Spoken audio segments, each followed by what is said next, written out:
Odlično, srečno, izvolite. Lep pozdrav, moje ime je Blaž Novšak in v naslednjih minutah vam bom predstavil navijalca povezovalnih trakov. Znano je, da je potrebno vsaj pri 80% prevozu tovora uporabljati povezovalne trakove.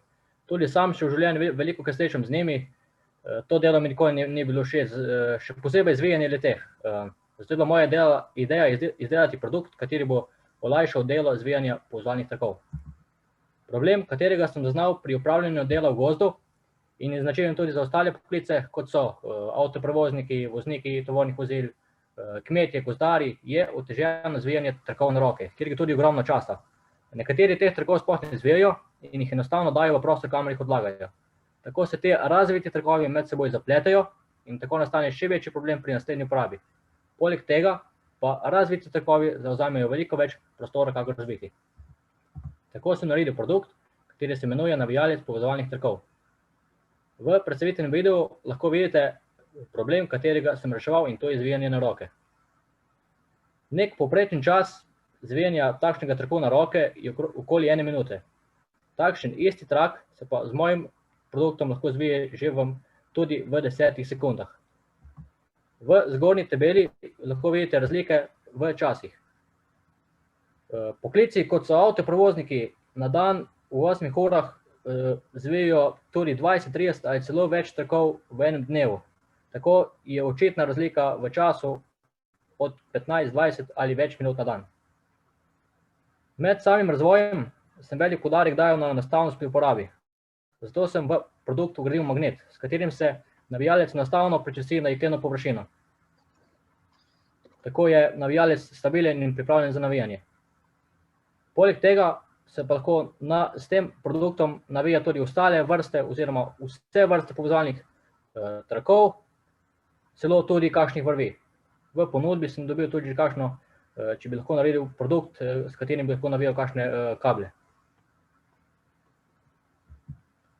Kot sem že omenil, je v produktu vgrajen magnet.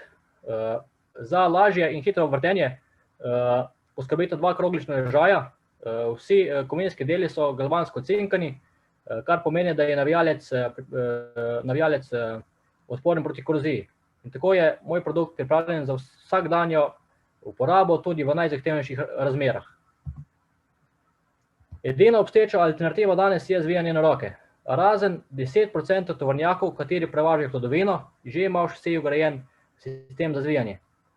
Produkta, ki bi lahko kupil vsak gozdar, kmet, avtoprevoznik, gozdar, ga pa v trgovini ni. Tako je moj produkt edini na trgu, ki rešuje ta problem. Produkte bi prodajal v kmečkih in tehničnih trgovinah, katerih je v Sloveniji kar 450. Velik poudarek bi dajal na sejme in dogodke, kot so Agra, Mos in tako naprej. V tabeli, katero sem naredil, lahko vidite neko planirano prodajo za naslednjih 6 mesecev. Cena mojega produkta znaša 19,99 evra. Stroške izdelave navijalca so okoli 5,2 evra. V te stroške spadajo materialni komponenti za izdelavo, seveda so pa tukaj zraven tudi ostali stroški, kot so spletna stran, oglaševanje, stroški podjetja. V spodnji tabeli lahko vidite primer prihodkov in stroškov za 1 mesec. Prototip sem najprej testiral sam, nato sem ga dal testirati 2 avtoprevoznikama v moji bližini. Oba sta produkt pohvalila in ga priporočala ostalim. Tako je nastalo zanimanje in zato sem naredil takoj 25 kosov, kateri so tudi že uspešno prodani. Še minuto. Trenutno je v izdelavi 100 kosov, od tega imam že tudi 10 rezerviranih oziroma prodanih. V prihodnosti si želim proizvodnjo navijalcev čim bolj avtomatizirati z novejšimi obdelovalnimi stroji. V to bi tudi vložil morebitno nagrado na tekmovanju. S tem bi pripomogel hitrejši izdelavi navijalca in tudi večjim prihodkom na sam prodan izdelek. To je z moje strani vse. Hvala za vašo pozornost. Najlepša hvala, ekipa, komisija, izvolite. Super ideja, to bi bilo zapatentirati.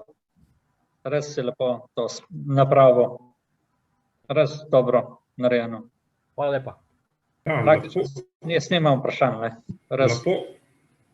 Tudi jaz se pridružujem. Lepo, enostavno in domiselno. In učinkovito. In učinkovito, ja. Kje si Hvala lepa, prišel hvala na to idejo? Kje si prišel na to idejo? Kako si prišel na to idejo? Ja, v bistvu ideja se je rodila lansko leto poleti. Ja, Doma se veliko ukvarjamo s kmetijstvom pa to. se mi je zdelo. In sem imel kar naenkrat poleti na tleh zazvet tam okoli 5 teh trakov. In takrat sem rekel, nekaj treba narediti, da to bo šlo hitreje. In Odlično. tako si začel. No.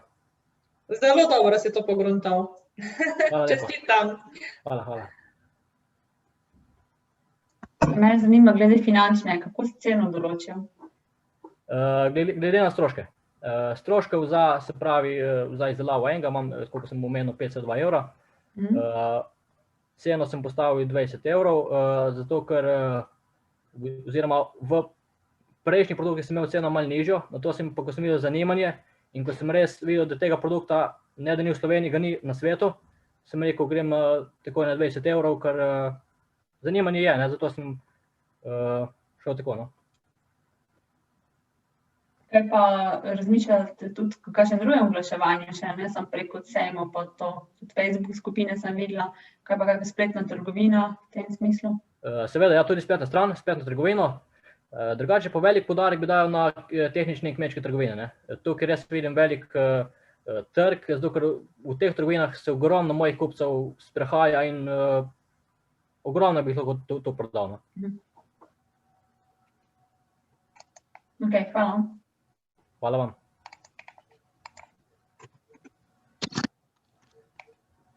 Komisija, vidim, da ste dobili vse potrebne informacije, da lahko podaste ocene. Tako da, Blaž, najlepša hvala in se vidimo v petek na razglasitvi zmagovalcev. Hvala vam, nasvidenje. Nasvidenje.